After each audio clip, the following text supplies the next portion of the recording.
Donald Trump est en panique totale. Le monde entier se retourne contre lui, contre son régime, contre tout ce qui touche aux États-Unis.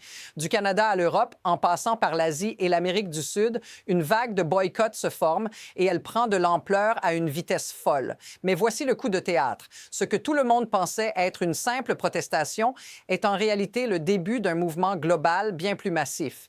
Et la question qui hante tout le monde maintenant, comment cette révolte mondiale va-t-elle évoluer? Vous ne devinerez jamais ce qui arrive ensuite. Le boycott mondial de Trump n'est pas un simple incident isolé. C'est un signe d'une vague de mécontentement qui se répand de plus en plus, touchant des pays de tous horizons. Vous pensiez que le Canada agissait seul? Détrompez-vous. Des leaders mondiaux, des citoyens et même des géants économiques commencent à se rallier à ce mouvement. Ce n'est pas juste une question de politique, c'est un signal de la montée d'une opposition qui remet en question l'ordre mondial tel qu'on le connaît.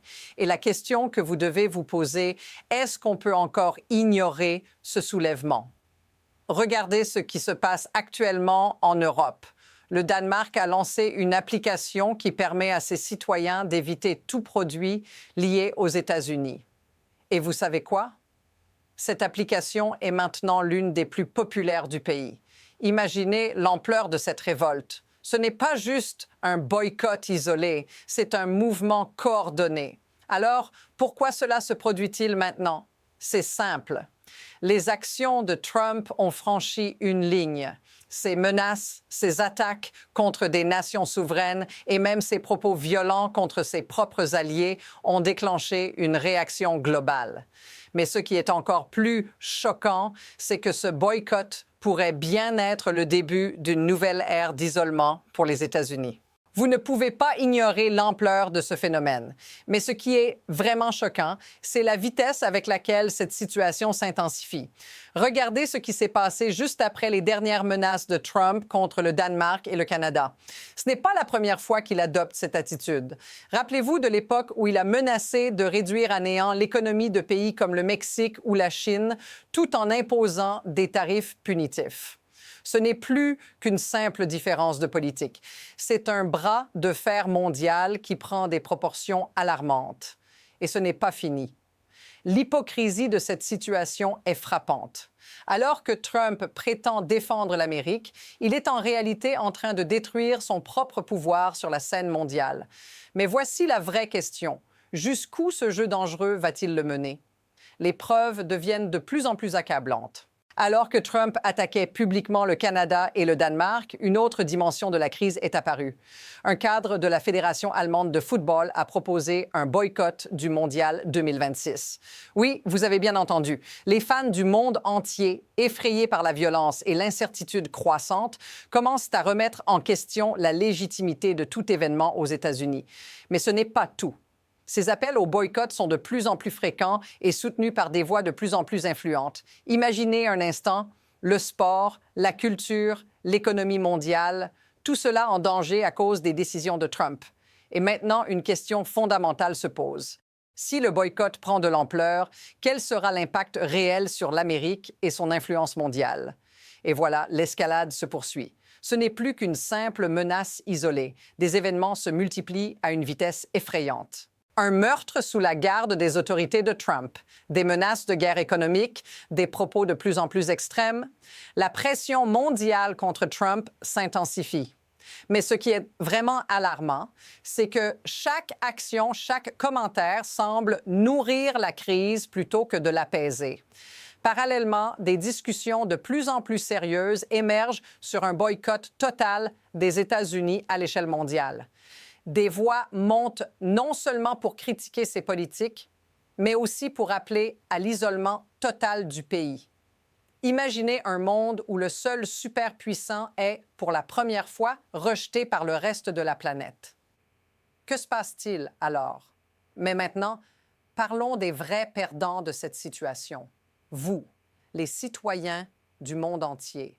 Ce ne sont pas seulement les dirigeants qui sont concernés par cette montée en puissance du boycott. Ce sont les gens comme vous qui, chaque jour, subissent les conséquences de cette instabilité croissante. Ce ne sont pas des chiffres ni des déclarations officielles, c'est votre sécurité, votre économie, votre quotidien. Si ce boycott mondial se concrétise, l'Amérique pourrait se retrouver isolée comme jamais. Cela signifie moins de voyages, moins de commerce et surtout une tension accrue entre les nations. Est-ce ce que vous voulez? Parce que de l'autre côté de l'Atlantique, les gens commencent à se demander pourquoi ils devraient encore supporter cette politique destructrice. Si vous ressentez cela, dites-le dans les commentaires. Mais au-delà de l'indignation, il y a un mécanisme bien plus profond à l'œuvre. Ce n'est pas juste une série de réactions isolées. Ce boycott, ces critiques, sont des symptômes d'un système global qui, pour certains, commence à s'effondrer. Le pouvoir des grandes nations, comme les États-Unis, n'est plus ce qu'il était. Le monde ne se contente plus de suivre l'Amérique sans questionner ses choix. Le plus inquiétant dans cette situation, c'est que ce phénomène n'est pas simplement une révolte contre un leader. C'est une réaction contre une vision du monde basée sur la domination et l'hégémonie. Et voilà l'ironie. Plus Trump essaie de défendre l'Amérique, plus il fragilise l'influence du pays sur la scène internationale. Si cette dynamique continue, un renversement des rapports de force est inévitable. Mais quelle sera la prochaine étape dans ce grand jeu géopolitique?